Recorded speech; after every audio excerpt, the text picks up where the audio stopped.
Hello, I'm David Hughes. Welcome to part 7 of our series on Bhagavad-gita, where we'll cover the last half of chapter 4. You can download chapter 4 at this website. To give you the overview, chapter 3 introduces the concept of karma yoga, or working for the supreme, and offering the results in sacrifice. Chapter 4 explains how this principle of karma yoga works. In other words, Krishna, the Supreme Lord, is transcendental. Nothing that he does entangles him in the modes of material nature. Similarly, one who works only for his satisfaction also remains unentangled. He says, "He who is satisfied with gain that comes of its own accord, who is always self-satisfied and does not envy, is steady in both success and failure, is never entangled, although performing actions." This is the key to freedom from the law of karma. Krishna continues, "The work of a man who is unattached to the modes of material nature and fully situated in transcendental knowledge merges completely into transcendence." In other words, he is free from the law of karma because his work is not performed with material results in mind, but all of his actions are done for the satisfaction of the Supreme. This means that the results of all his work are offered to the Supreme in sacrifice, and Krishna explains more about this process of sacrifice in the end of the 4th chapter. He says, "Those who know the meaning of sacrifice become cleansed of sinful reactions and progress toward the supreme destination." In other words, everything we do in this material world generates karma, or unintended consequences. So when our actions are not done for our own benefit, but offered in sacrifice to the Supreme, then those actions don't count towards our karma, but actually they count towards our liberation. In other words, we can do the very same activities that mean entanglement in material nature, but because we do them as a sacrifice to God, they become causes of our liberation from the same material nature. Then Krishna says something very significant. Without sacrifice, one cannot live happily in this life or on this planet. What to speak of the next life or the spiritual world? In other words, nobody can be happy without offering some sacrifice to God, and this is the purpose of religion. We find that the process of sacrifice in religion is known as charity. It's also known as worship. But here, Krishna is talking about something deeper. He's talking about actually living our life for the purpose of the satisfaction of God. Not for our own satisfaction, not for our own happiness, but for His.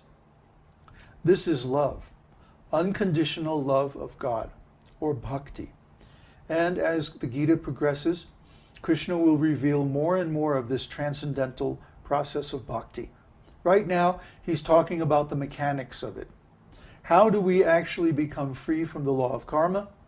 By offering the results of our work to Him in sacrifice. He says, sacrifice is born of different kinds of work, and the actions of sacrifice culminate in transcendental knowledge. In other words, if we offer the results of our work to God, the gain that we will receive is transcendental knowledge, or knowledge of God, the soul, and the spiritual world. This knowledge is itself liberating because it gives us a new kind of consciousness, transcendental consciousness, which is not based on the material senses, but on transcendental knowledge or spiritual consciousness.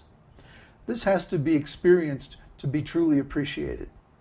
It frees us from the actions and reactions, the causes and effects of material laws, and it puts us under a new kind of law, spiritual law, which is unconditional, eternal, and free from any kind of defects. So practically, how do we perform this process of sacrifice?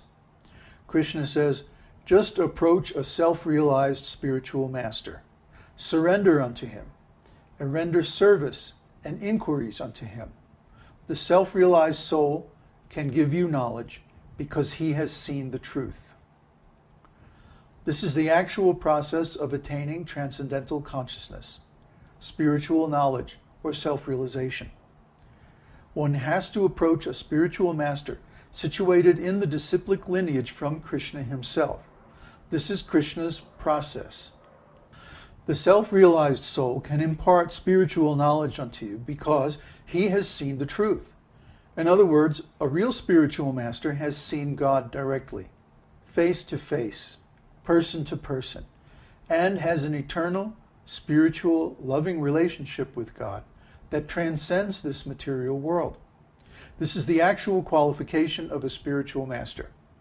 And if one somehow or other finds and approaches a self-realized soul, performs service unto him, and gives him relevant inquiries based on one's real questions about life, then one can learn the truth. It's like a process of apprenticeship. The result of this apprenticeship is that one receives transcendental knowledge of the spiritual world, God, the soul, and our relationship with God. Krishna says there's nothing so sublime and pure as transcendental knowledge. This is the root source of all happiness. And without this transcendental knowledge, it's not possible to be happy either in this world or the next.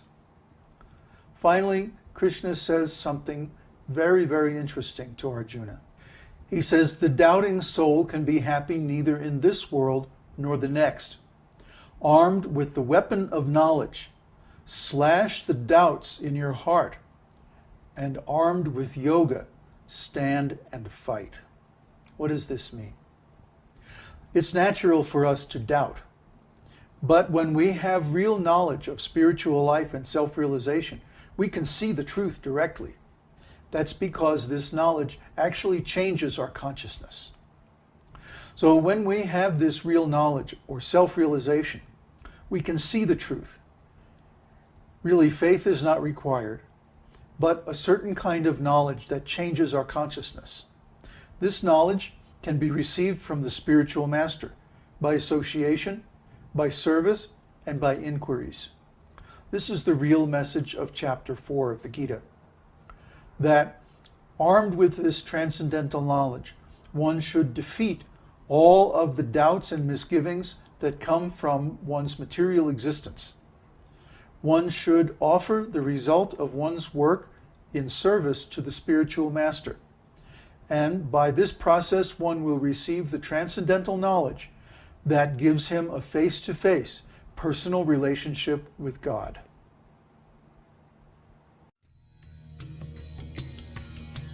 Om Namo Bhagavate Vasudevaya. Om Namo Bhagavate Vasudevaya. Om Namo Bhagavate Vasudevaya. Om Namo Bhagavate Vasudevaya.